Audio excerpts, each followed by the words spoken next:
یہ تھے جناب نیاب اللوری صاحب، اور میں بغیر کسی تمہید کے گزاروں جناب اسد نصیر آبادی صاحب سے کہ تشریف لائیں اور بڑے ہی اختصار کے ساتھ اپنا منظوم نذرانہ عقیدت پیش کریں بر محمد و آل محمد صلوات۔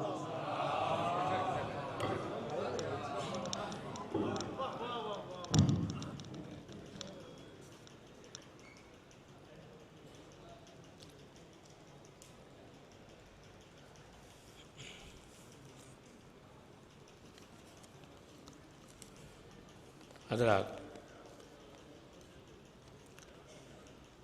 وقت واقعی میں کافی ہو گیا۔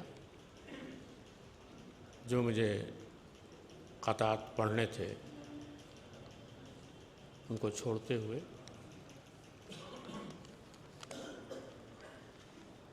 ایک مطلع اور کچھ شعر اور ایک 4 مصرے اور میں پیش کروں گا سرکار۔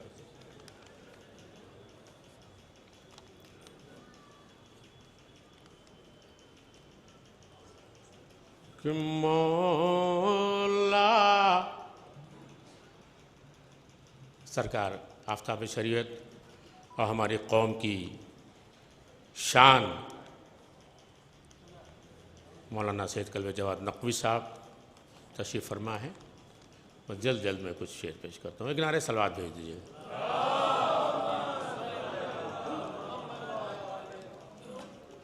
کہ مولا جو میرے سیدو سردار نہ ہوتے.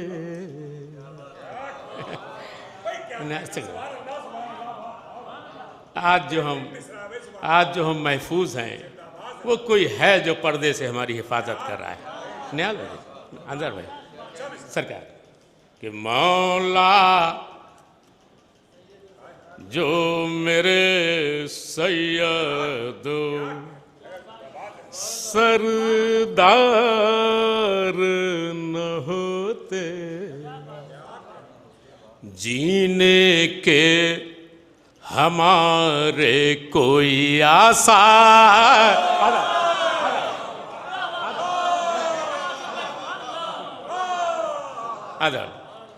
جینے کے میں نہال صاحب نور کے جو رہنما ہیں ان کو چاہوں گا کہ وہ سامنے آ جائیں, ایسا طاقت ملے گی. آپ ماشاءاللہ سے قوم میں اس وقت بالکل نور کی طریقے سے چھائے ہوئے ہیں کہ جینے کے ہمارے کوئی آسار. مرزا صاحب, مرزا لکھنوئی صاحب, آثار نہ ہوتے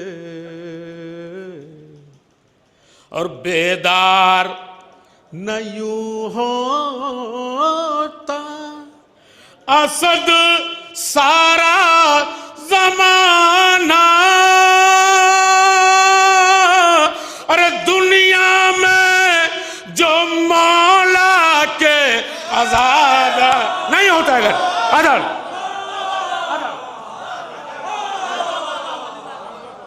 سرکار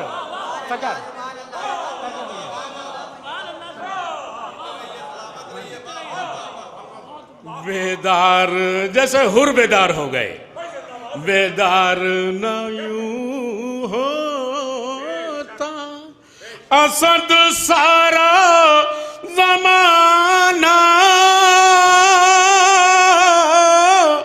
دنیا میں جو مولا کے عزادار نہ ہوتے. سرکار خدا آپ کو سلامت رکھے, جہاں جہاں بھی مومنین ہے مولا سلامت رکھے. اپنے حفظ و امان میں مولا عباس کے پرچم کے سائے میں آپ سلامت رہیں. چار مصرے میں اور پیش کرتا ہوں, اس کے بعد جو ہے میں پہلے مطلب کچھ شعر پیش کرتا ہوں. خاص طور سے ایک نعرہ صلوات بھیج دیجیے. یہ غازی پور میں ایک مصرع ہوا تھا, سویا ہوا امام پیمبر دکھائی دے. تو اس پہ ذرا سمجھ کچھ سرکار خاص طور سے میں اس میں نیال میں دیکھیں گے.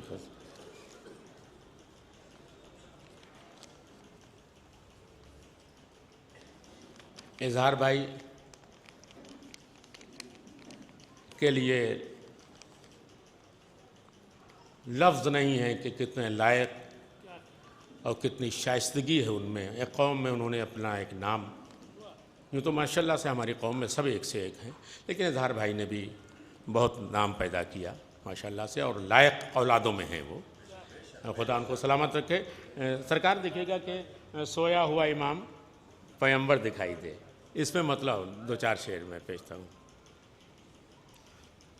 انظار بھائی, نیب بھائی, کہ حر کی, بہت پڑھے لکھے لوگ موجود ہیں ماشاءاللہ, سلامت رہے ہماری قوم میں, کہ حر کی طرح سے اس کا مقدر دکھائی دے. سرکار میں مطلب پیش کرتا ہوں آپ کی موجودگی میں.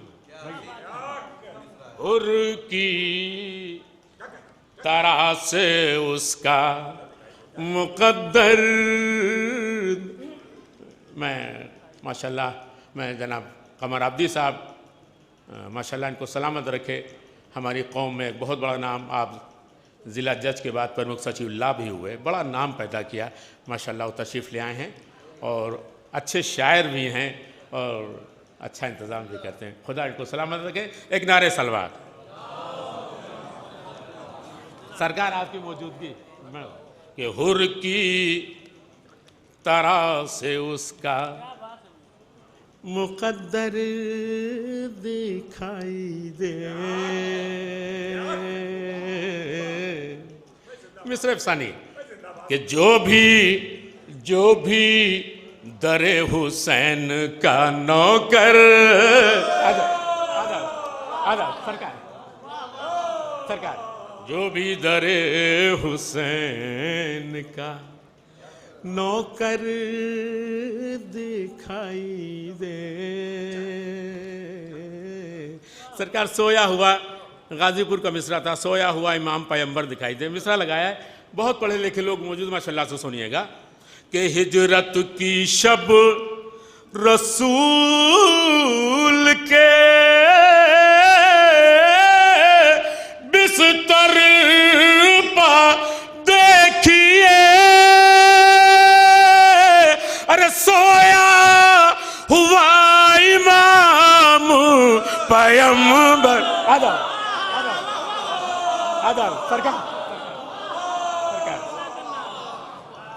سرکار محبت ہے. خدا سلامت ہے. سویا ہوا امام پیمبر دکھائی دے.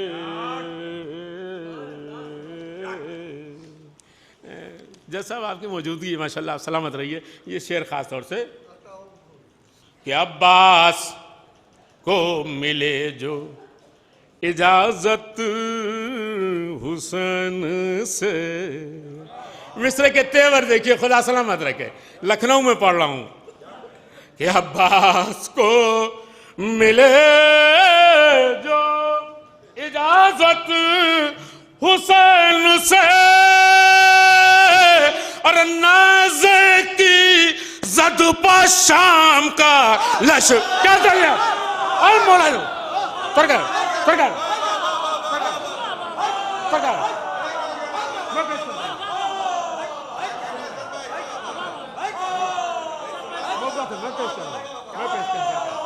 خدا سلامت رہے. سرکار عباس کو ملے جو اجازت حسین سے اور نازے کی زد پا شام کا لشکر دے. نیزے کی زد پا شام کا لشکر دے. سرکار دکھائی دے.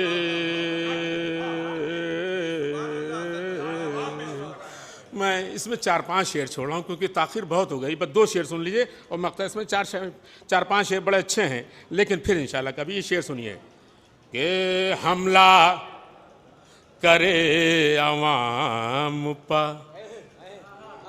ایران گر. حملہ نہیں کیا ابھی تک. ہمارے دل میں کسک ہے لیکن ایران جانوں کو معصوموں کو اس کو نہیں مارنا چاہتا.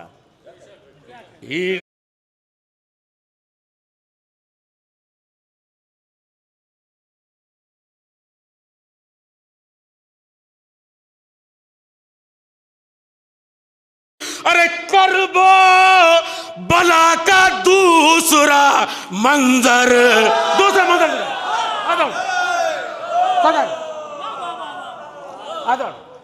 کرب و بلا کا دوسرا منظر دکھائی دے. کرب و بلا کا دوسرا منظر دکھائی دے.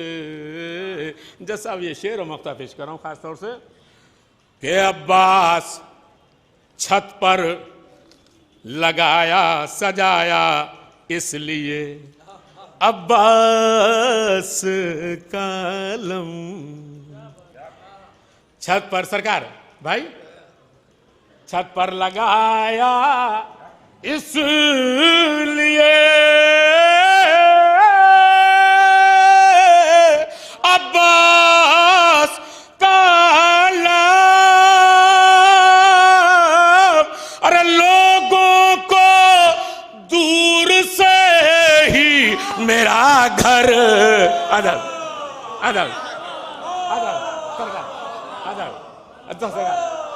لوگوں کو دور سے ہی میرا گھر دکھائی دے. مقطع پیش ہے کہ ہو جانا ساتھ تم بھی اسد حق کی راہ میں. انصار بھائی سرکار، ہو جانا ساتھ تم بھی اسد حق کی راہ میں. ارے گر تم کو خامنہ عیسیٰ رہبر ادب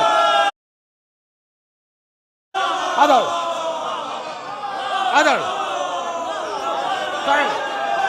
سر خدا سلامت رکھے ان آوازوں کو.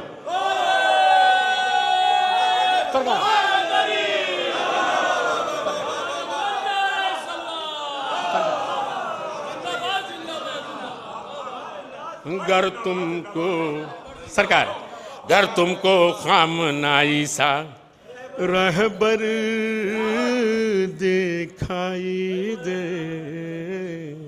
اظہار بھائی سرکار، بس صرف چونکہ اظہار بھائی کا حکم ہے اور ہمارے ہندو بھائی بھی ماشاءاللہ سے بہت تعداد میں آئے ہوئے ہیں، بس 4 میں سے کہ 2 منٹ میں ختم ہو جائے گا. ایک باز نعرہ سلوات دے دیے.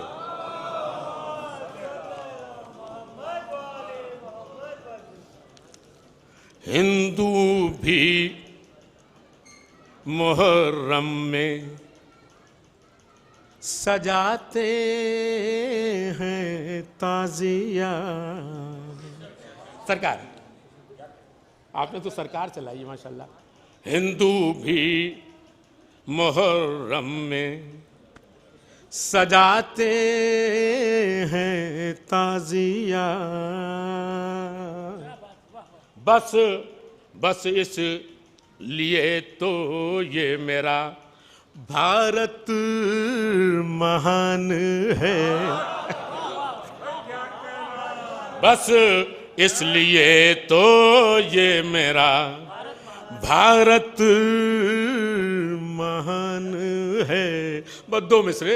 بس اس لیے تو یہ میرا بھارت مہان ہے. اور ہندوستان آنے کو تیار تھے حسین. ارے وہ جانتے تھے ہند میں امن و امان ہے. وہ جانتے تھے ہند میں امن و امان ہے. میں گزاروں جناب سجاد صاحب کی خدمت میں کہ آئیں وہ بارگاہ امام میں نذران عقیدت پیش کریں. بر محمد و آل محمد صلوات.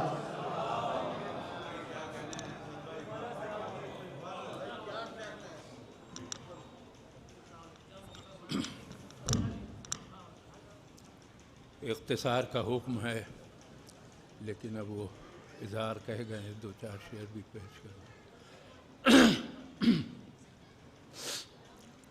موت اور حیات کے سلسلے سے 4 مصرے میں پڑھنا چاہتا مگر وہ حکم ہے چند اشعار اور پیش کر دوں. بہرحال کہ سب جسے کائنات کہتے ہیں، سب جسے کائنات کہتے ہیں ہم اسے بے ثبات کہتے ہیں. سب جسے کائنات کہتے ہیں ہم اسے بے ثبات کہتے ہیں. کربلا ہے ہمارے پیش نظر، موت کو ہم حیات.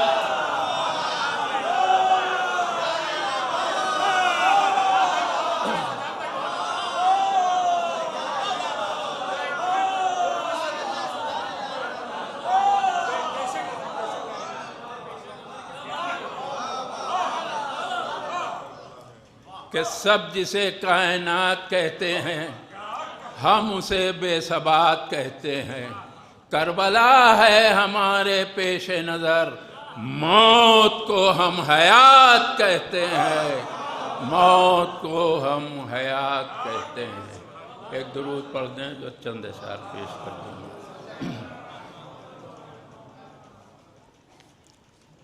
موت اور حیات سے شروع کرتا ہوں تو پھر کہ زندگی کیجے بسر نفس پیغمبر کی طرح، زندگی کیجے بسر نفس پیغمبر کی طرح، اور جان دیجئے حق بات پر سرور کی طرح.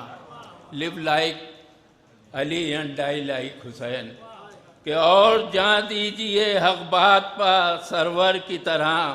شعر ملاحظہ ہو کہ جس کو معبود نصیری نہیں بننا منظور، جس کو معبود نصیری نہیں بننا منظور، کوئی بندہ ہمیں دکھلائیے حیدر کی طرح.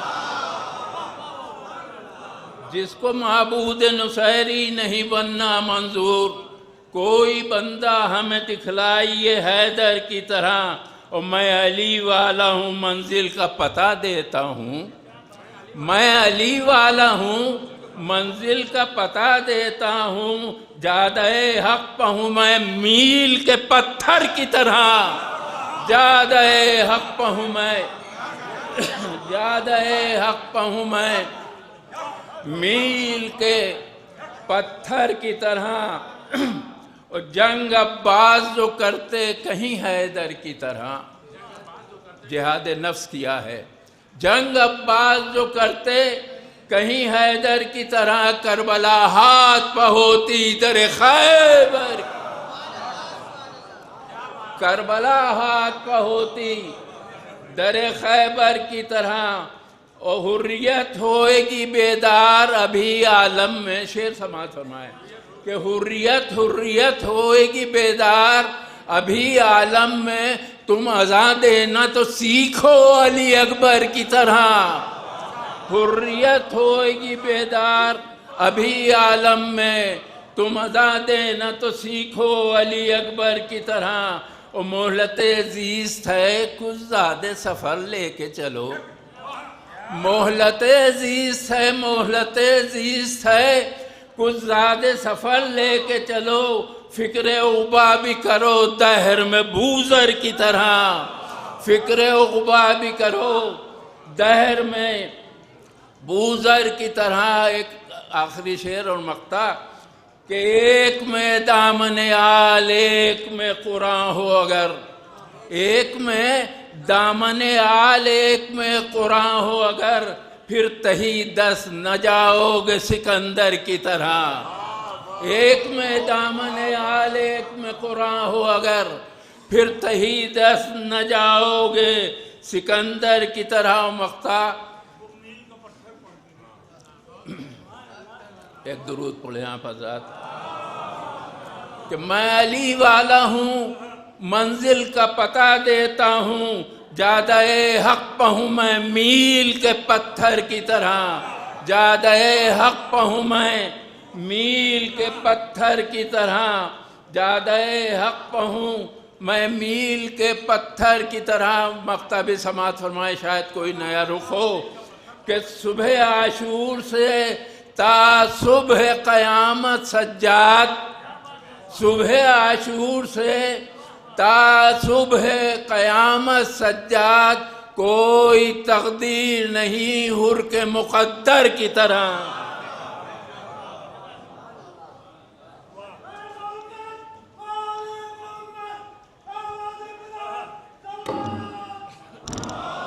نظم کے سلسلے کو یہاں پہ اختتام کرتے نثر میں اس مجلس کو خطاب فرمانے جا رہے ہیں امام خمینی انٹرنیشنل ایوارڈ کے اول درجے کے حقدار حجت الاسلام والمسلمین فخر ہندوستان عالی جناب مولانا سید قلب جواز صاحب قبلہ امام جمعہ شہر لکھنؤ کے آپ تشریف لائیں اور اپنے نورانی بیان سے مومنین کے قلوب کو روشن اور منور فرمائیں. آپ تمام مومنین آقا کے استقبال میں ایک باواز بلند نعرہ صلوات پڑھیں.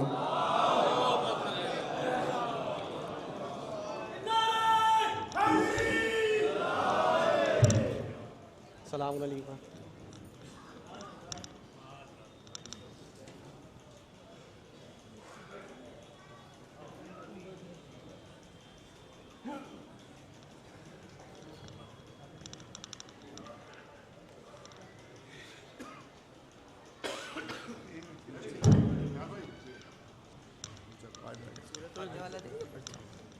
ہے پڑھتا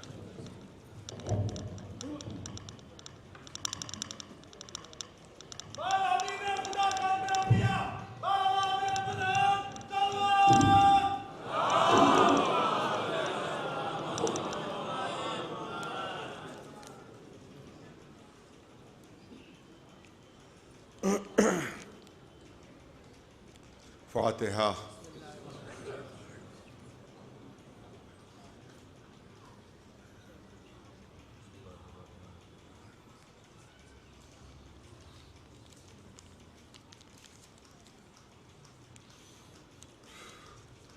اعوذ باللہ السمیع العلیم من الشیطان اللعین الرجیم. بسم اللہ الرحمن الرحیم. الحمد للہ رب العالمین والصلاة والسلام علی سید الانبیاء والمرسلین سیدنا و نبینا و شفیع المذنبین ابی القاسم محمد اہل بیتہ الطیبین الطاہرین المعصومین. اما بعد فقد قال اللہ سبحانہ تبارک و تعالی فی کتاب الحکیم وهو اصدق الصادقین. قضى ربك ألا تعبدوا إلا إياه وبالوالدين إحسانا. صلوات بھیجے پر محمد گزارش ہے ایک مرتبہ سورہ الحمد اور 3 مرتبہ سورہ اخلاص کی تلاوت فرما کر مرحوم ماسٹر اقبال حسین صاحب ابن حامد حسین صاحب عابدی روحوں کو سارے ثواب فرما دیں.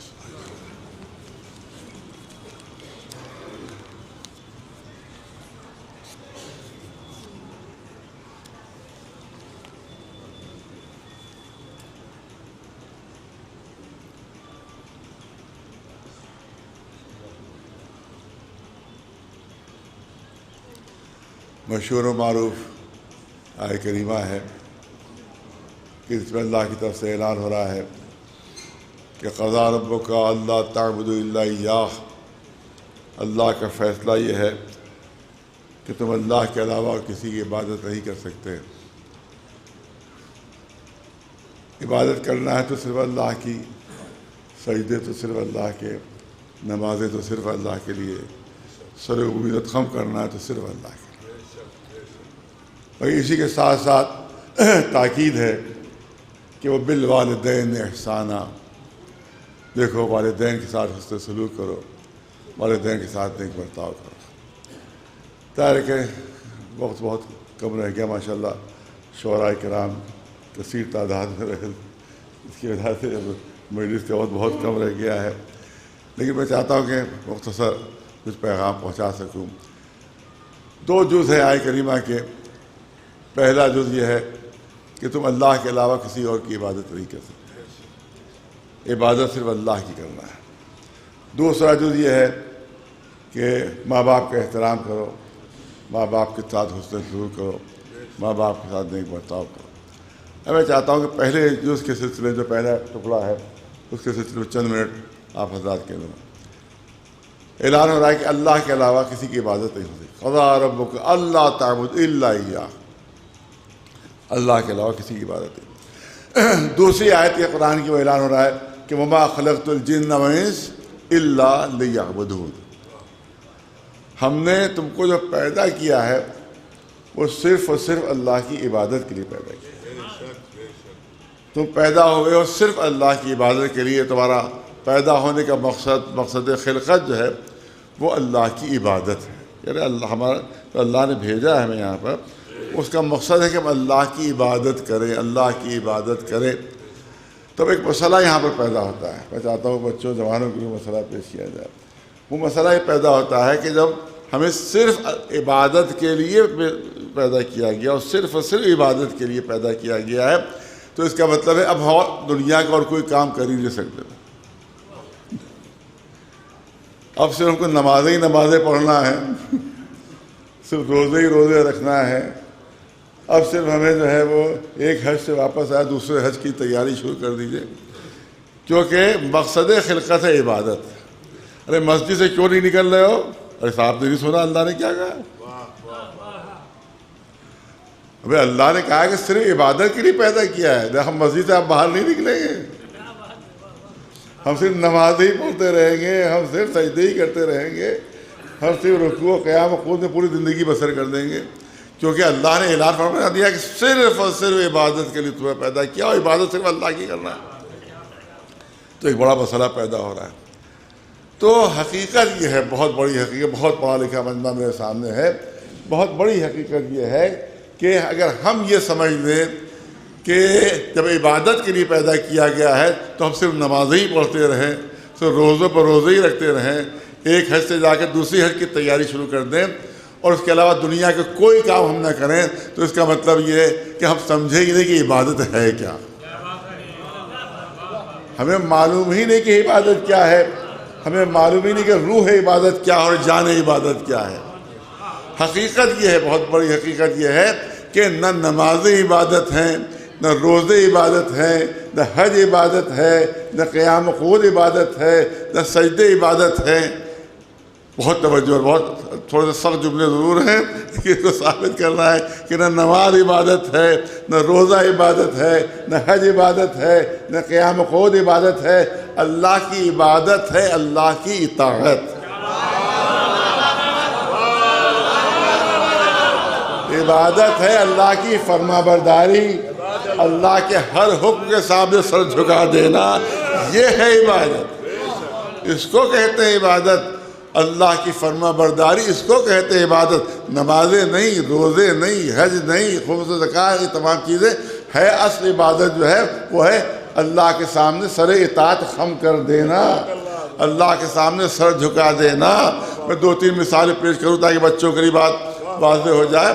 آپ دیکھیے کہ اسلام کا حکم یہ ہے، اسلام کا حکم یہ ہے کہ اگر آپ عالم سفر میں ہیں تو آپ کی نماز جو 4 رکعتی ہے وہ 2 رکعت ہو جائے گی، اس کو قصر کہتے ہیں۔ ہمارے یہاں تو اجباری ہے، کمپلسری ہے، اہل سنت حضرات کے یہاں کمپلسری نہیں ہے، وہ اختیار ہے ان کو، چاہے پوری پڑھیں چاہے وہ قصر پڑھیں، لیکن ہمارے یہاں قصر پڑھنا واجب، ہم پوری نماز نہیں پڑھ سکتے، ہم کو 4 رکعتی جتنی نمازیں ہیں وہ ایک کچھ شرائط کے ساتھ کہ ان کو ہم قصر پڑھیں، یعنی 2 رکعت، 4 رکعت کی 2 رکعت ہم کو پڑھنا ہے۔ اب فرض کیجئے کہ ہم یہاں سے چلے دہلی کے لیے، بہترین گاڑی پر بیٹھے، جا کے ہوائی ایئرپورٹ پر پہنچ گئے اور وہاں سے ہوائی جہاز پر بیٹھے، وہاں دلی میں ہوائی جہاز وہاں پر اتر گئے ایئرپورٹ پر، وہاں پر جو صاحب لینے کے لیے آئے تھے وہ بہت ہی آرام دہ گاڑی، وہ گئے اور بہترین مکان میں انہیں ٹھہرا دیا۔ تو اب ہم نے یہ سوچا کہ بھئی یہ قصر کا حکم تو پرانے زمانے کے لیے تھا کہ جب سفر ہوتا تھا گھوڑے کے اوپر، جب سفر ہوتا تھا اونٹ کے اوپر، جب پیدل سفر ہوتا تھا تو اللہ نے آسانی کے لیے کہہ دیا بھئی 4 رکعت کی نمازیں 2 رکعت پڑھو۔ اب اتنے آرام سے ہم آ گئے، اتنے سکون سے آ گئے، کوئی زحمت نہیں ہوئی، لہذا ہم نے ظہر کی بھی 4 رکعت پڑھی، عصر کی بھی 4 رکعت پڑھی، عشاء کی بھی 4 رکعت پڑھی، کیونکہ ہم نے یہ سوچا کہ پرانے زمانے کے لیے حکم ہے، لہذا ہم نے جتنی 4 رکعتی نمازیں تھیں جن کو قصر پڑھنا چاہیے تھا وہ سب 2 رکعت کی بجائے 4 رکعت پڑھ دی۔ تو مجھے یہ بتائیے کہ 2 رکعت اگر پڑھتے تو سجدے بھی کم ہوتے، رکوع کی تعداد بھی گھٹ جاتی، ذکر الہی بھی کم ہو جاتا، قرآن کی تلاوت بھی کم ہو جاتی۔ 4 رکعتیں پڑھیں، سجدے بھی بڑھ گئے، رکوع کی تعداد بھی بڑھ گئی، ذکر الہی بھی بڑھ گیا، مگر یہ وجہ یہ بتائیں نماز ہوئی یا نہیں ہوئی؟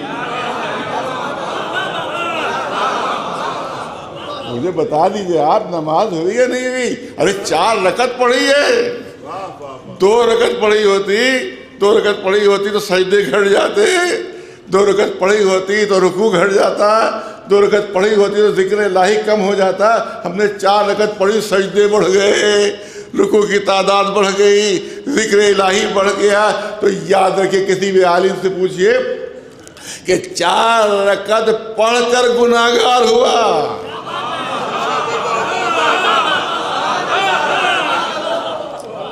4 رکعت پڑھ کر گناہگار ہوا، 4 رکعت پڑھ کر سجدے کر کے گناہگار ہوا، رکوع کر کے گناہگار ہوا، ذکر الہی کر کے گناہگار ہوا، کیونکہ نماز عبادت نہیں ہے، اطاعت الہیہ عبادت ہے۔ صلوات محمد وعلیہ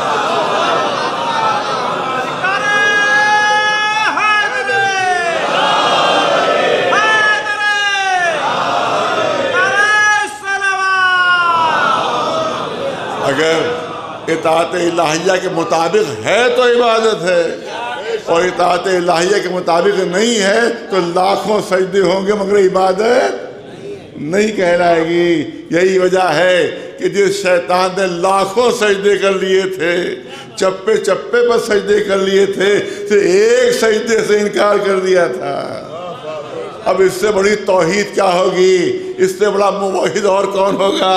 اتنا بڑا توحید کا ماننے والا کون ہوگا کہ جو کہہ رہا ہے کہ پالنے والے جو سر تیرے سامنے جھک گیا اور وہ کسی اور کے سامنے نہیں جھک سکتا۔ اب اس سے بڑی توحید اور کیا ہے؟ اس سے بڑی اور توحید کیا ہے؟ جو توحید کا علمبردار ہے، میں اس سے کہنا چاہتا ہوں کہ سب سے بڑا تو توحید کا علمبردار شیطان تھا۔ اس سے بڑی توحید اور کیا ہوگی کہ جو سر تیرے سامنے جھک گیا وہ کسی اور کے سامنے نہیں جھک سکتا۔ تو ردائے قدرت آئی کہ عبادتی من حیث ارید لا من حیث ترید، عبادت وہ ہے جو میں چاہتا ہوں، وہ نہیں جو تو چاہتا ہے۔ ایک صلوات بھیجے محمد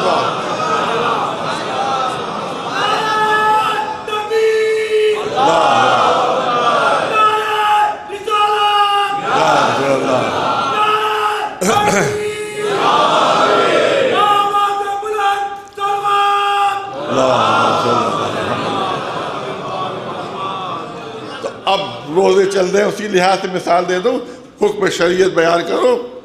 حکم شریعت آپ دیکھیے، شریعت کا حکم ہے، شریعت کا حکم ہے کہ اگر انسان مریض ہو، عالم مرض میں ہو، اور اس کو احساس ہو رہا ہو کہ روزہ رکھنے سے اس کی طبیعت بگڑ جائے گی، ڈاکٹر بھی بتا رہے ہوں کہ آپ روزہ نہ رکھیے، خود بھی احساس ہو رہا ہو کہ روزہ رکھنے سے طبیعت بگڑ رہی ہے، مرض میں اضافہ ہو رہا ہے، تو اب روزہ نہیں رکھ سکتے۔ اب روزہ نہیں رکھ سکتے۔ آج کے بزرگوں کے ساتھ ہی مشکل پیش آتی ہے، کبھی کبھی بزرگوں کے ساتھ مشکل پیش آتی ہے کہ طبیعت بگڑ رہی ہے، طبیعت خراب ہو رہی ہے، اولادیں بھی منع کر رہی ہیں، ڈاکٹر بھی منع کر رہے ہیں، وہ کہہ رہے ہیں جب کبھی نہیں چھوڑے تو کیسے چھوڑ دیں؟ جو روزے ہم نے کبھی نہیں چھوڑے وہ ہم کیسے چھوڑ دیں؟ ہم تو روزے رکھیں گے چاہے مری کیوں نہ جائیں، ہم تو روزے نہیں چھوڑیں گے، ہم چاہے مری کیوں نہ جائیں، ہم روزے رکھتے رہیں گے، روزے رکھتے رہیں گے۔ نہیں، سنیے، روزے عبادت نہیں ہے، توجہ رہے، روزے عبادت نہیں ہے۔ آپ کسی بھی عالم دین سے پوچھ لیے گا، ذاکر سے نہیں پوچھئے گا، کسی عالم سے پوچھئے گا، کسی عالم دین سے پوچھئے کہ آپ، بہت توجہ، بہت سخت جملے ہیں جو کرنا چاہتا ہوں، جو حکم شریعت ہے کہ اگر بیماری کے عالم میں کسی نے روزے رکھے تو جب اس کو صحت ہو جائے گی، جب اس کا مرض دور ہو جائے گا تو جتنے روزے رکھے ہیں ان کی قضا کرنا ہوگی۔ اور سن لیجئے حکم شریعت، جتنے عالم مرض میں روزے رکھ لیے، مریضی کا، بیماری کے عالم میں جب صحت ہوگی تو ان روزوں کی قضا رکھنا ہوگی، قضا رکھنا ہوگی۔ جو بیماری کے عالم میں روزے رکھیں کہ جب بیماری جو تھی بڑھتی چلی جا رہی تھی اس ضد میں ہمارے ہوئے کہ نہیں ہم تو روزے رکھیں گے، کسی عالم نے پوچھئے وہ یہی بتائے گا کہ جو بیماری کے عالم میں روزے رکھ لیے ہیں ان کی قضا کرنا ہوگی، کیونکہ پوری توجہ رہے، روزے واجب نہیں ہیں، اللہ کی اطاعت واجب ہے۔ جملہ سن لیجئے، جملہ سن لیجئے، جب اس نے کہہ دیا کہ رکھو، جب کہہ دیا کہ رکھو تو رکھنا واجب، اور جب کہہ دیا نہیں رکھو تو اب نہیں رکھنا واجب ہے، رکھنا واجب نہیں ہے۔ ایک صلوات بھیج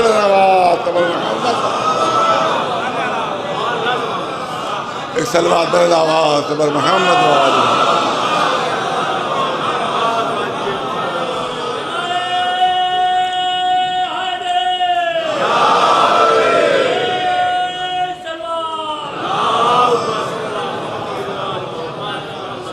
اب میں تو سمجھتا ہوں کہ تاریخ میں مجھے اس سے بہتر کوئی مثال نہیں مل رہی اس موضوع سے متعلق اس سے بہتر کوئی مثال نہیں مل رہی ہے کہ نہ سجدے عبادت ہے، نہ قیام عبادت ہے، نہ رکوع عبادت ہے، نہ نماز عبادت ہے، نہ مناجات عبادت ہے۔ اس سے بہتر مثال میرے پاس موجود نہیں ہے۔ جو میں عرض کرنا چاہتا ہوں کہ ایک شخصیت ایسی ہے جو رات بھر نمازیں پڑھنے کی عادی، ایک شخصیت ایسی ہے کہ رات بھر 1000 تکبیروں کی آوازیں سنی جاتی ہیں۔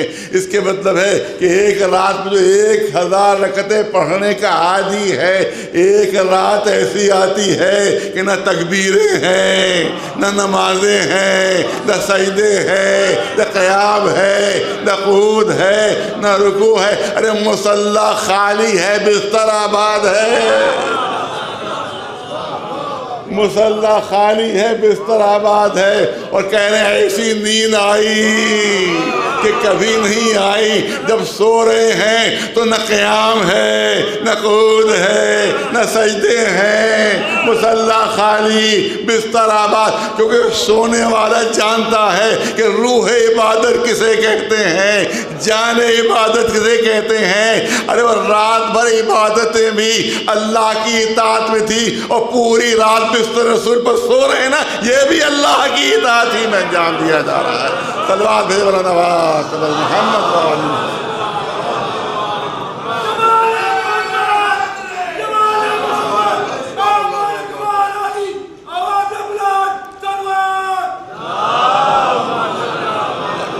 اب کیا کیا جائے، دامن وقت بہت کم ہے، لیکن ایک واقعہ ایسا ہے کہ جو میں سمجھتا ہوں کہ اگر مولا علی سے متعلق نہ ہوتا تو کسی کو پڑھنے کی ہمت نہیں ہو سکتی تھی۔ اس واقعے کو، اس کو پڑھنے کی ہمت نہیں ہو سکتی تھی اگر مولا علی سے متعلق نہ ہوتا۔ واقعہ سن لیجئے واقعہ کیا ہے۔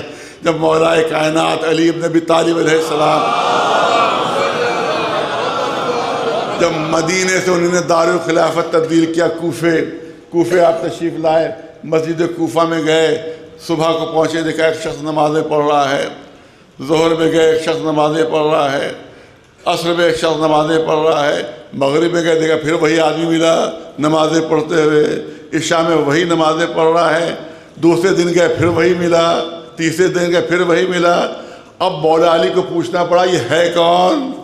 جب بھی جاتا ہوں نمازیں پڑھتا ہوا ملتا ہے، جب بھی جاتا ہوں مسجد کے اندر ملتا ہے۔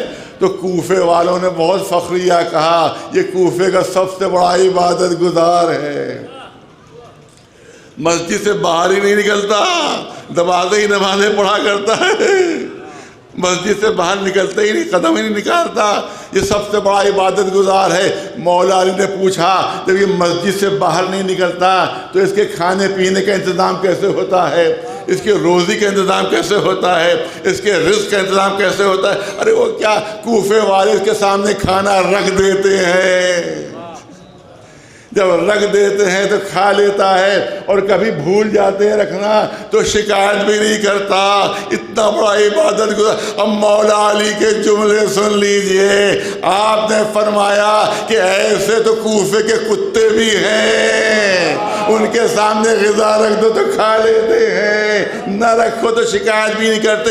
اس کو مسجد سے باہر نکالو، اس کے ہاتھ میں بیلچہ دے دو، کہ دن بھر محنت کرے، دن بھر محنت کے بعد اگر ایک سجدہ بھی کرے گا تو پورے دن کی عبادت سے افضل ہو جائے گا۔ صلوات بھیجو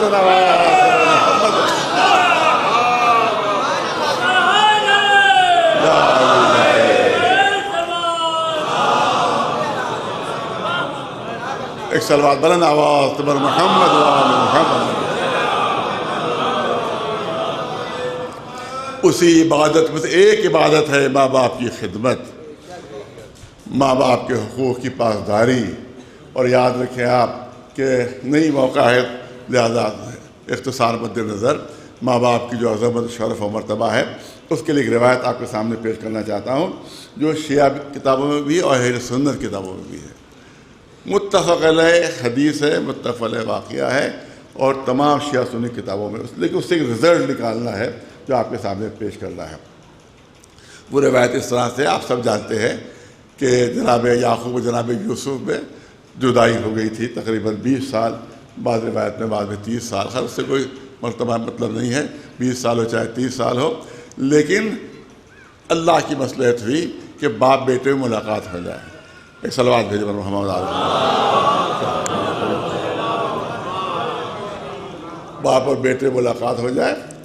ملاقات کی جگہ طے ہو گئی, ملاقات کا وقت طے ہو گیا. اب دو روایتیں, ایک روایت تو یہ ہے کہ دربار میں موجود تھے, جناب یوسف تب ملاقات ہوئی. دوسرے کے نہیں, شہر سے باہر ایک جگہ معین کی گئی تھی جہاں ملاقات. خیر اس سے فرق نہیں پڑتا ہے. تو اب ادھر سے جناب یوسف چلے, ادھر سے جناب یعقوب چلے. جناب یوسف نبی ہونے کے ساتھ ساتھ بادشاہ بھی ہیں. جب بادشاہ ہے تو بہت جاہ و جلال کے ساتھ آ رہے ہیں. تمام درباری ساتھ ساتھ ہیں, تمام لاؤ لشکر ساتھ ساتھ ہیں, جتنے گورنرز ہیں سب ساتھ ساتھ ہیں, جتنے سرکاری فوجی افسر وہ ساتھ ساتھ ہیں, سواری کے اوپر ہیں, سواری کے اوپر آئے. جناب یعقوب پیادہ پا آ رہے تھے, سواری پہ نہیں آ رہے تھے. وہ جب آمنا سامنا ہوا تو شیعہ سنی دونوں میں روایت مشترک ہے یہ کہ جناب یوسف باپ کے احترام میں سواری سے نہیں اترے, سواری سے نہیں اترے. سواری پر بیٹھے بیٹھے جناب یوسف نے باپ کا استقبال کیا, باپ کا استقبال, سواری سے نہیں اترے. اب ظاہر کہ روایت میں تو نیت تو آتی نہیں ہے, کیا نیت تھی دل میں, لیکن ہو سکتا ہے ذہن میں تصور آیا ہو کہ اگر میں سواری سے اتروں گا تو سارے گورنرز کو بھی اترنا پڑے گا, جتنے فوجی افسر ہیں ان سب کو بھی اترنا پڑے گا, اس سب کو میرے ساتھ ساتھ اترنا پڑے گا, تو ایک مشکل پیدا ہو جائے گی. شاید یہ نیت رہی ہو. بہرحال وہ روایت میں اتنی کہ سواری سے نہیں اترے, سواری پر بیٹھے بیٹھے جناب یعقوب کا اپنے باپ کا استقبال کیا. روایت کہتی ہے کہ اسی وقت جبریل نازل ہوئے اور جبریل نے آ کر کہا کہ اے یوسف آپ اپنی مٹھی کھولیے. جناب یوسف نے مٹھی کھولی تو ایک نور نکل کر آسمان کی طرف چلا گیا. ایک نور مٹھی سے, ایک ہتھیلی سے ایک نور نکل کے آسمان کی طرف چلا گیا. یوسف نے گھبرا کر پوچھا کہ جبریل کیسا نور تھا جو میری ہتھیلی سے نکل کر آسمان کی طرف چلا گیا؟ تو جبریل کہہ رہے ہیں کہ اے یوسف آپ کو باپ کے احترام میں آپ کو سواری سے اترنا چاہیے تھا, آپ نہیں اترے, آپ سے ترک اولا ہو گیا ہے. اللہ کو آپ کا یہ عمل پسند نہیں آیا, آپ کا یہ عمل پسند نہیں آیا, لہذا اللہ نے آپ کی اولاد سے عہدہ نبوت لے لیا ہے. اب نبوت آپ تک رہے گی, آپ کی اولاد میں منتقل نہیں ہوگی. یہ ہے ماں باپ کی عظمت, یہ ہے ماں باپ کا شرف, یہ ہے ماں باپ کا مرتبہ کہ ایک نبی سے بھی ہلکی سی کوتاہی ہو جاتی ہے تو اولاد سے عہدہ نبوت اللہ لے لیتا ہے. صلوات بھیجو اب سنیے, یہاں تک تو روایت مشترک ہے, روایت مشترک ہے.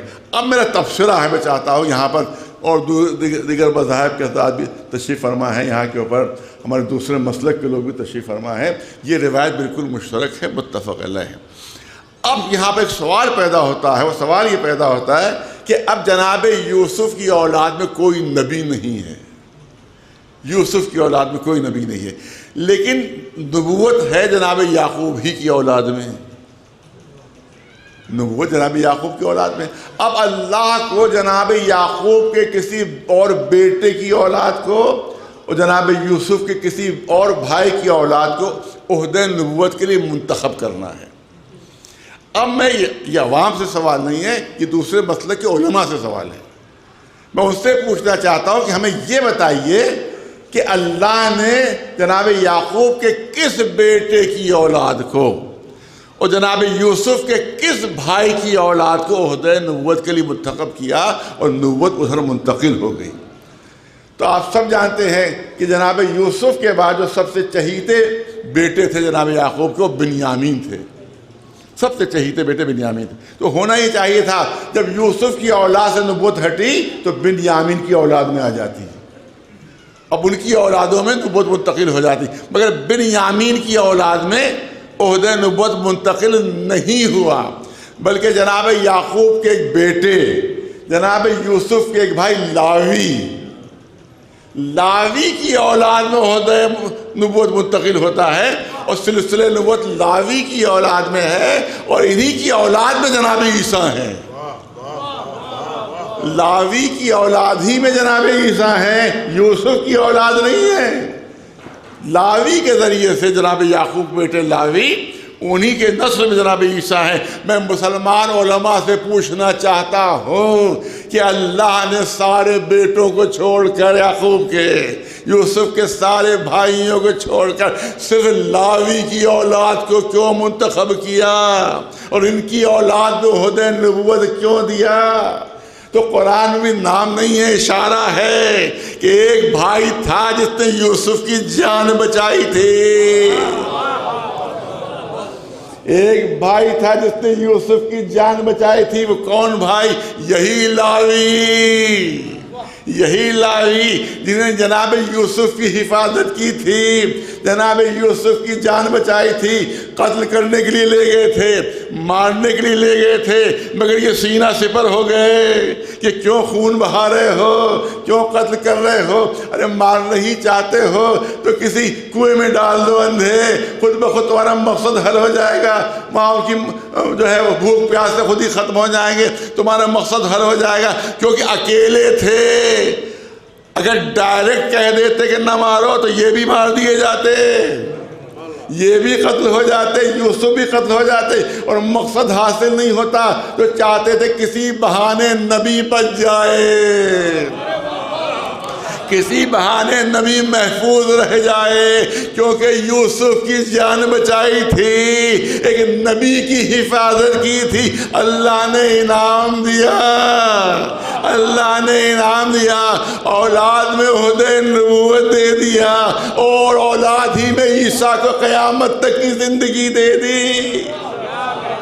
اولاد میں عہد نبوت اور اولاد ہی میں جناب عیسیٰ کو قیامت تک کی زندگی۔ مجھے اتنا بتاؤ کہ یوسف کون ہے اور ہمارے نبی کون ہے؟ ارے یوسف امتی ہیں اور ہمارا رسول سردار انبیاء ہے۔ ہر نبی کے لیے شرط تھی کہ جب تک آخری نبی پر ایمان نہیں لاؤ گے نبوت نہیں ملے گی، رسالت نہیں ملے گی۔ اس کا مطلب ہے کہ یوسف ہے امتی اور ہمارا نبی ہے سردار انبیاء۔ تو ذرا فیصلہ کر کے تو بتاؤ کہ امتی کی جان بچانے پر اللہ انعام دے رہا ہے، صلہ دے رہا ہے، اولاد میں عہد نبوت دے دیا، اولادی میں عیسیٰ کو قیامت تک کی زندگی دے دی۔ ارے جو ایک نبی کی جان بچا رہا ہو اس کو اللہ صلہ دے رہا، اور جو سردار انبیاء کا محافظ ہو، جو سردار انبیاء کی حفاظت کر رہا ہو، جو ان کی جان بچا رہا ہو، تو اللہ اسے کوئی انعام نہیں دے گا، اللہ اسے کوئی صلہ نہیں دے گا۔ نہیں، انعام دیا اور ملتا جلتا دیا، صلہ دیا اور ملتا جلتا دیا۔ لاوی نے یوسف کی جان بچائی تھی، ان کی اولاد میں عہد نبوت دے دیا۔ یا جناب ابو طالب نے سردار انبیاء کی حفاظت کی تو اولاد میں عہد امامت دے دیا۔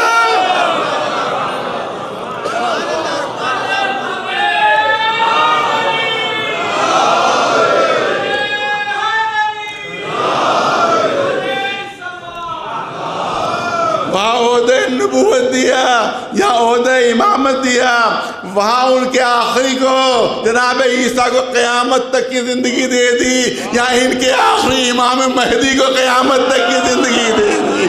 صلوات و نواز پر محمد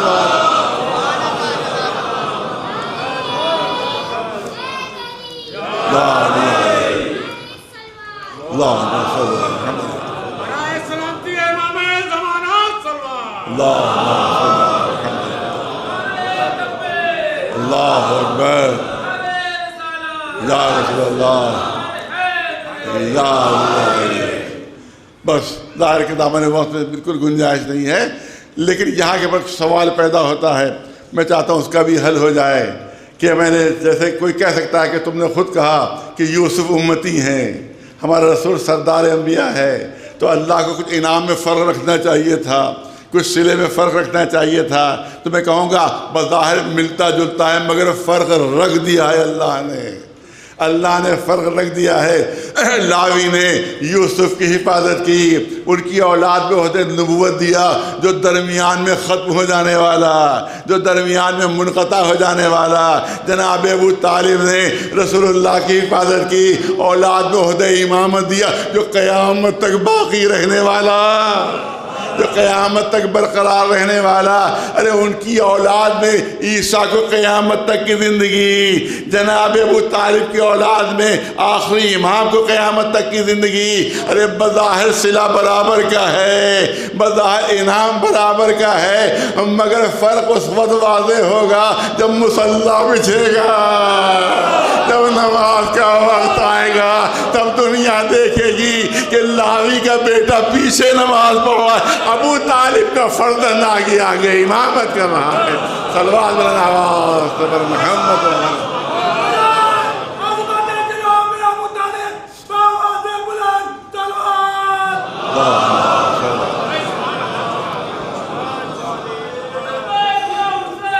لبیک یا حسین، لبیک یا حسین۔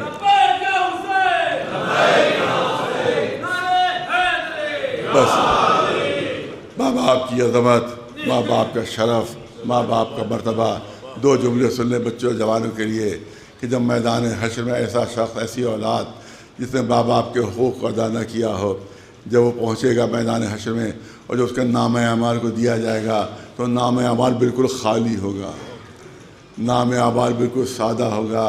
وہ گھبرا کر کہے گا وہ نمازیں کیا ہوئیں جو میں نے پڑھی تھیں، وہ روزے کیا ہوئے جو سخت گرمیوں میں نے رکھے تھے، وہ حج کیا ہوئے جس کی اتنی زحمت برداشت کی تھی، ارے خون پسینے کی کمائی میں نے خمس و زکوٰۃ میں ادا کی تھی، وہ سب کیا ہوا؟ ندائے قدرت آئے گی کہ کیونکہ تمہارے ماں باپ تم سے راضی نہیں تھے، لہذا ہم نے تمہارے سارے اعمال کو ضبط کر لیا، سارے اعمال کو ضبط کر لیا۔ یاد رکھیے کہ جب ماں باپ راضی نہ ہو تو سارے اعمال ضبط ہو جائیں گے، اور اگر محمد و آل محمد راضی نہ ہو تو جنت کا کوئی تصور بھی نہیں کرنا چاہیے۔ صلوات بھیجو محمد۔ بس اس سے زیادہ عرض کرنا نہیں ہے۔ ہاں یقیناً جو اولاد ماشاءاللہ یہ جو مجلس کر رہے ہیں ہمارے عابدی صاحب، انتہائی نیک، انتہائی خوش اخلاق ماشاءاللہ، خود یعنی سیلف میڈ جس کو کہنا چاہیے، ایک سیلف میڈ آدمی ہے، اور انہوں نے ترقی کی۔ ہمارے نوجوانوں کے لیے نمونۂ عمل ہے، یہ واقعی نمونۂ عمل ہے۔ ہمارے جوان جو ہے وہ ہمارے جوانوں کے لیے نمونۂ عمل ہے کہ کس طرح سے اپنی محنت سے کوئی ترقی کر سکتا ہے، یعنی ساری تعصبوں کی دیواریں توڑتے ہوئے ترقی کی ہے، تمام تعصبات کی دیواریں توڑتے ہوئے ترقی کی ہے۔ اس کا مطلب ہے کہ اگر انسان باصلاحیت ہو تو ساری تعصب کی دیواریں خود بخود ٹوٹ جایا کرتی ہیں۔ ایک صلوات ایک صلوات بلند آواز پر محمد۔ بہت سخت منزل ہے کہ چاہنے والا باپ دنیا سے رخصت ہو جائے، شفیق باپ، شفیق ماں، اس سے بڑی دنیاوی نعمتوں میں اس سے بڑی کوئی نعمت نہیں، دنیاوی محبتوں میں اس سے بڑی کوئی محبت نہیں۔ ماں باپ اولاد کے لیے اپنی جان قربان کر دیتے ہیں، اپنی جان کو نچھاور کر دیتے ہیں اپنی اولاد کے لیے۔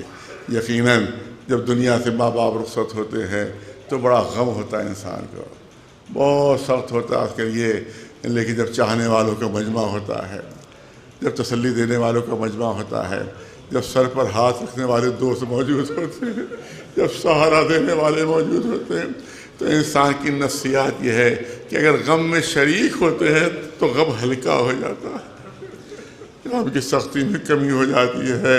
اور دیکھو ایک بیٹا اور بھی موجود ہے جس کے ہاتھوں میں ہتکڑیاں ہیں، جس کے پیروں میں بیڑیاں ہیں، جس کے گلے میں توقے خاردار ہے، اور باپ کا لاشا سامنے بے کفن پڑا۔ اس بیٹے کے بس چند منٹ کے مصائب ہیں، اس بیٹے کے دل سے پوچھو، ان بہنوں کے دل سے پوچھو جن کی بازوؤں میں رسیاں بندھی ہوئی ہیں، ارے اس ننھی سی بچی کے دل سے پوچھو جس کے گلے میں رسن بندھی ہوئی ہے۔ روایت کہتی ہے ظلم دیکھیے، ظلم دیکھیے، جو پہلے کبھی ظلم ہوتے تھے، آج بھی دنیا وہی ظلم دیکھ رہی ہے۔ اس کا مطلب یہ ہے کہ ہر زمانے میں یزیدی آپ کو مل جائیں گے۔ آج کے یزیدی بھی ایران میں ظلم کر رہے ہیں، لبنان میں ظلم کر رہے ہیں، ہر جگہ وہ ظلم و ستم کے پہاڑ توڑ رہے ہیں۔ تب کوئی یہ نہ کہے کہ کربلا میں کیسے ایسے ظلم ہو گئے۔ آج کے یزیدیوں کو دیکھ لو، تمہیں خود اندازہ ہوگا کہ 1400 سال پہلے کیسے کیسے ظلم ہوئے ہوں گے۔ حکم دیا گیا کہ اس طرف سے لے جایا جائے جہاں بے سر کے بے کفن لاشیں پڑے ہوئے ہیں، تاکہ ان کو زیادہ سے زیادہ تکلیف ہو، زیادہ سے زیادہ اذیت ہو۔ تاریخ کربلا گواہ ہے، بیمار امام زین العابدین اونٹ کی بلندی سے جب کربلا کے میدان پر نظر ڈالی تو ہر جگہ لاشیں ہی لاشیں بکھرے ہوئے تھے۔ کہیں باپ کا لاشا، کہیں بھائی کا لاشا، کہیں چچا کا لاشا۔ روایت کہتی ہے کہ چہرے کا رنگ زرد ہو گیا،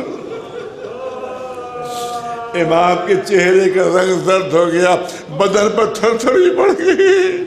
جناب زینب جیسی بہادر خاتون بھی گھبرا گئی، گھبرا کر کہے بیٹا زین العابدین یہ تمہارا کیا حال ہو رہا ہے؟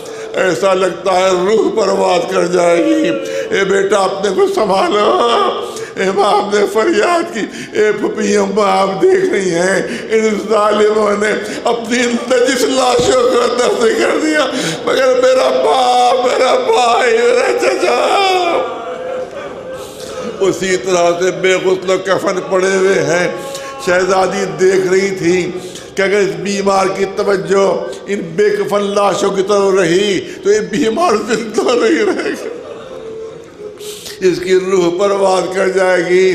میں بھیا کو کیا جواب دوں گی، میں بھیا کو کیا جواب دوں؟ شہزادی چاہتی تھی کہ تھوڑی ہی دیر کے لیے صحیح اس بیمار کی توجہ ان بے کفن لاشوں سے ہٹ جائے۔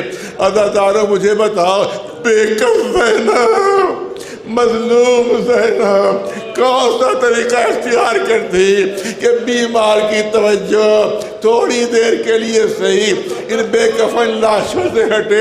تو صرف ایک طریقہ سمجھ میں آیا، وہ طریقہ یہ تھا کہ شہزادی نے اپنے کو اونٹ کی بلندی سے زمین پر گرا دیا تاکہ بیمار کی توجہ بے کفن لاشوں سے ہٹ کر میری طرف ہو جائے۔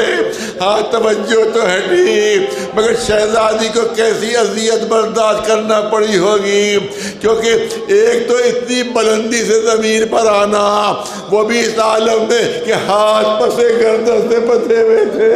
دیکھنے والوں نے منظر دیکھا، شہزادی سر کے بل کربلا کی زمین پر گری۔ بس دو جملے مصائب کے سنیے۔ امام زین العابدین روایت فرماتے ہیں، کہتے میں نے ہم سب نے اپنے کو سب کو اونٹوں کی بلندی سے کربلا کی زمین پر گرا دیا۔ کہتے میری پھوپھی نے اٹھنا چاہا مگر اٹھ نہیں پائیں، وہ جب اٹھ نہیں پائیں تو کوہنیوں کے بل اپنے کو کھینچنا شروع کیا۔ میری پھوپھی زینب نے اپنے کو کوہنیوں کے بل کھینچنا شروع کیا اور اس طرح سے اس نشے پہ پہنچی جہاں بابا کا بے سر کا لاشا پڑا ہوا تھا۔ امام فرماتے ہیں میں نے دیکھا میری پھوپھی بڑی مشکل سے اٹھی اور آہستہ آہستہ بابا کی لاش کے گرد گھومنا شروع کیا، طواف کرنا شروع کیا۔ امام فرماتے ہیں میں نے پوچھا پھوپھی اماں یہ بابا کی لاش کا آپ طواف کیوں کر رہی ہیں؟ تو فرمایا بیٹا زین العابدین میں لاش کا طواف نہیں کر رہی ہوں، میں ماں کی وصیت پوری کرنا چاہتی ہوں۔ ماں نے دنیا سے جاتے وقت وصیت کر دی تھی، اے زینب میں کربلا میں موجود نہ ہوگی، میری طرف سے حسین کی لاش کا بوسہ لے لینا۔ اے بیٹا زین العابدین میں بھائی کی لاش کے گرد کئی مرتبہ گھوم چکی مگر بھائی کے جسم میں کوئی جگہ زخم سے خالی نہیں مل رہی ہے، کوئی جگہ زخم سے خالی نہیں مل رہی ہے، میں ماں کی وصیت کیسے پوری کروں؟ امام نے فرمایا میں نے دیکھا کہ جب کوئی جگہ زخم سے خالی نہیں ملی تو میری پھوپھی جھکی اور اپنے ہونٹوں کو بابا کی کٹی ہوئی گردن پر رکھ دیا۔ کہ ٹی وی کے اندر کا بوسہ لے کر ماں کی وصیت پوری کی آخری جملے. اس کے بعد فرماتے ہیں کہ 2 قدم پیچھے ہٹی میری پھوپھی اور بابا کی لاش کو غور سے دیکھنا شروع کیا.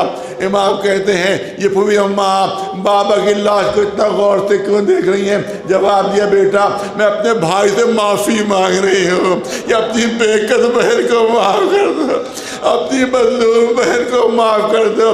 اے پھوپھی اماں کس بات کی معافی مانگ رہی ہیں؟ اے بیٹا سنو، ایک مرتبہ مدینے میں گھر کے صحن میں صبح کی نماز ادا کر رہی تھی. میں نے نماز ادا کی، تعقیبات پڑھی، میں مصلی پر لیٹ گئی. ہلکی سے میری آنکھ لگی. تھوڑی دیر بعد جب آنکھ کھلی تو میں نے دیکھا کہ میرے اوپر سایہ مگر میرے چاروں طرف دھوپ. اب تو نگاہ اٹھائی تو دیکھا میرا بھائی حسین ایک چادر ہاتھ میں لیے ہوئے مجھ پر سایہ کیے ہوئے. میں نے کہا تھا بھیا یہ میں احسان کبھی بھولوں گی نہیں، مگر اس پر بھائی کا لاشا دھوپ میں پڑا ہوا، بہن کے سر پر چادر موجود رہی. بہن بھائی سے معافی مانگ رہی ہے. ارے زینب کو معاف کر دو، سر پر چادر ہوتی تو تمہاری لاش دھوپ میں نہ رہتی. سَيَعْلَمُ الَّذِينَ ظَلَمُوا أَيَّ مُنقَلَبٍ يَنقَلِبُونَ أَلَا لَعْنَةُ اللَّهِ عَلَى الْقَوْمِ الظَّالِمِينَ. گزارش ہے ایک مرتبہ سورہ حمد، 3 مرتبہ سورہ توحید کی تلاوت فرما کر اقبال حسین صاحب نے آپ حسین صاحب کے روپ میں سر سوال.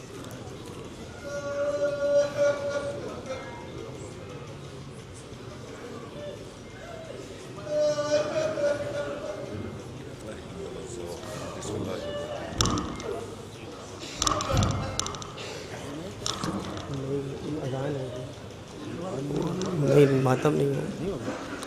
تمام اظہار آبدی صاحب کے خانوادے کی جانب سے ہم تمام مومنین کا شکریہ ادا کرتے ہیں کہ انہوں نے ان کے غم میں شریک ہوئے اور مجلس چہلم میں شرکت فرمائی.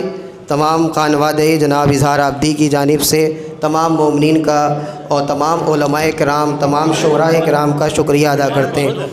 مجلس اجتماعی کا اعلان آپ لوگ سماعت فرما لیں. انشاءاللہ 18 اپریل بروز سنیچر 7:30 بجے شب امام باڑے کالے امام باڑے میں مجلس منعقد ہوگی، جس کو عالی جناب مولانا وسیع حسن خان صاحب قبلہ خطاب فرمائیں گے. مومنین سے شرکت کی گزارش ہے.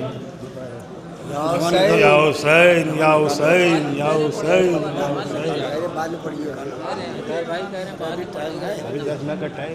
ابھی ٹائم ہے تم شروع کرے. کئی انجمنیں ایک کی ہوگا بھی 2 لگ جائیں گے. آپ